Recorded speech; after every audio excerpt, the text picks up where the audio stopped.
leaders who are all for the state of Israel. Find out how much money did you make last year.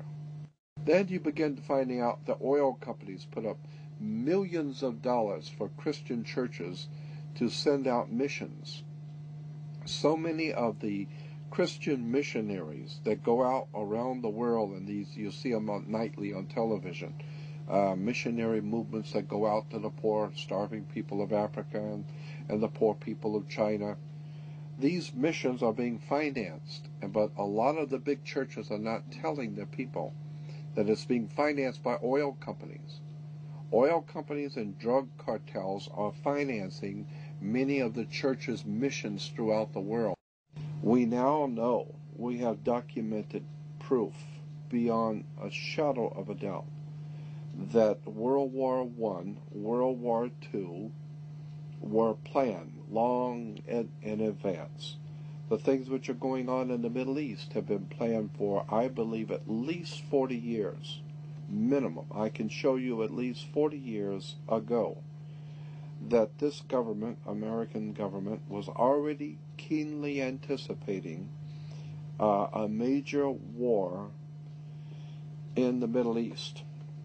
The corporation called United States, after the change of the century, coming into 1900s, decided they wanted to expand. They got so much money and they're doing so well. They thought maybe we could expand the business, move the corporation out a little bit. Let's expand business. Let's go to Germany or Europe and open up a big corporation there and take in their corporation, their government. We'll take them over. And the Germans said, "Hey, Jack, it's like a mafia. What are you coming over here? You're gonna buy me? I'll buy you. You don't buy me." Like the Godfather movie. What, you're going to come into Las Vegas and you're going to give me, and you're going to buy my hotels? Who says I'm going to sell my hotels? And the American corporation, British American corporation, said, unfortunately, maybe you didn't understand. Let me restate it so you understand. I didn't ask you. I'm telling you. We're moving in here. It's called a corporate takeover. And so there was a hostile corporate takeover where the American corporation decided they want to take over in Europe, and they didn't want to be taken over. Well, it's too bad. We'll take over anyway. So they called it a hostile corporate takeover. We call it World War I. So the corporation called United States was able to overthrow the existing corporate order in Europe, but it cost a lot of money. They had to build a lot of tanks and jeeps and pay a lot of people, and the corporation, well, they were successful. They did what they wanted to do, but they went broke doing it. And so when they went broke doing it, and then the bankers pulled their money out in 29,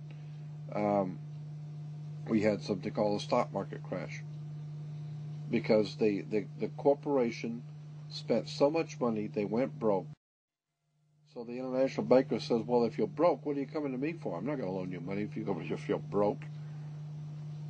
And so what do you have as collateral? You got any collateral that you could put up for me to loan you the money? And the corporation called United States, the British corporation called United States, said, yes, we have the stock. We'll give you stock in the company. You are the stock in the corporation. So they give your body to the banks in Switzerland. So your body now becomes stock for the corporation called United States, because you are a money maker. Bankers came in and said, if we're going to loan you money, you guys have lost money, you guys have gone bankrupt, we're going to take care of the accounting. We're going to see where the money goes. We'll give you the money, but we're going to make it sure it goes where we want it to go. So they set up the Federal Reserve System, and then the collection agency to make damn sure that you people pay us. We're going to set up to keep a record of how much you owe us in business each week. We're going to call that the Federal Reserve. And to make sure that your stock, all the chumps out there in America working, make sure the stock pays us We're going to make sure they pay us. You don't just tell me you're going to pay. I'm going to make sure they're going to pay. So we will set up a collection agency. Our own personal collection agency is called the Internal Revenue.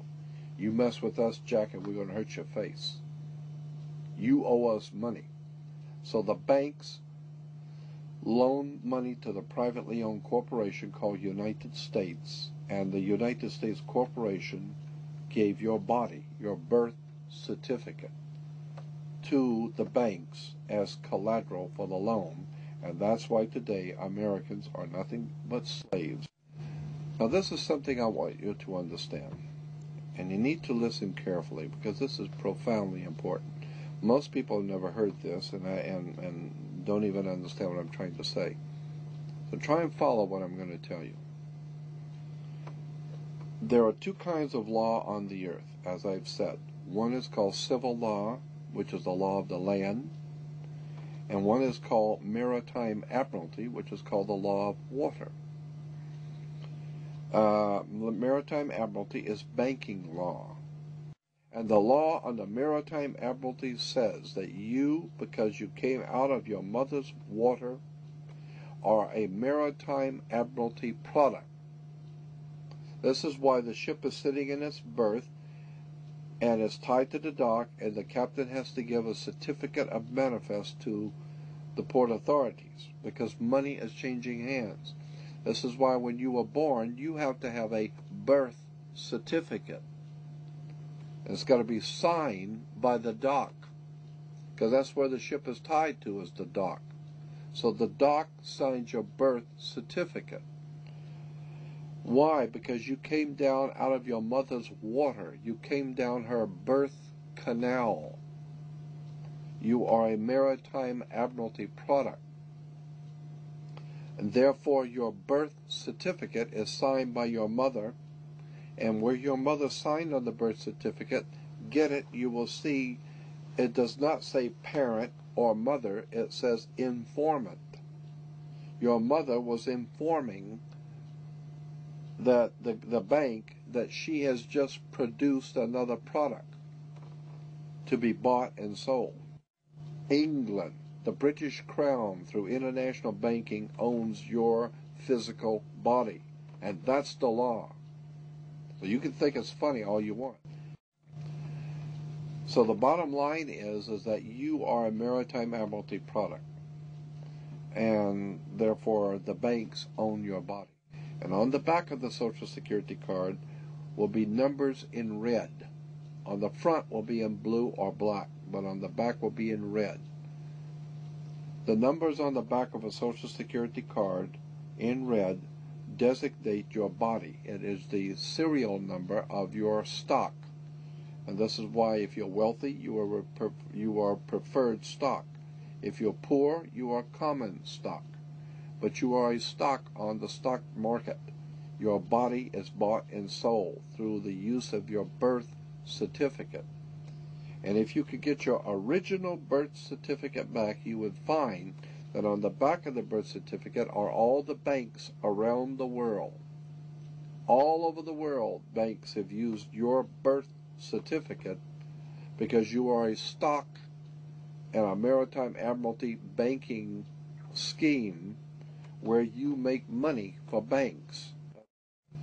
So consequently, the corporation and government and people who want to control you, they create a second you, and that second you that they control, that they created, is all capital letters. Check it out. Anytime you get a bill, you get a lawsuit, you get a fine, a ticket, somebody sends you a bill from the Department of Water and Power, check it out on your driver's license, on your Social Security card, on your insurance cards, anything, period. Anything having to do with business, your name will always be in all capital letters, because only all capital letters can be dealt with by banks and government. Anytime you have a name upper or lowercase, that applies to you. I got no control over you. You sign a contract in which your name is in all capital letters, now I can take you to court. Now I can take you. As a matter of fact, the judge sits on the bench. He rules from the bench. The word bench in Latin is a bank. Look it up in a Latin dictionary. So the judge rules from the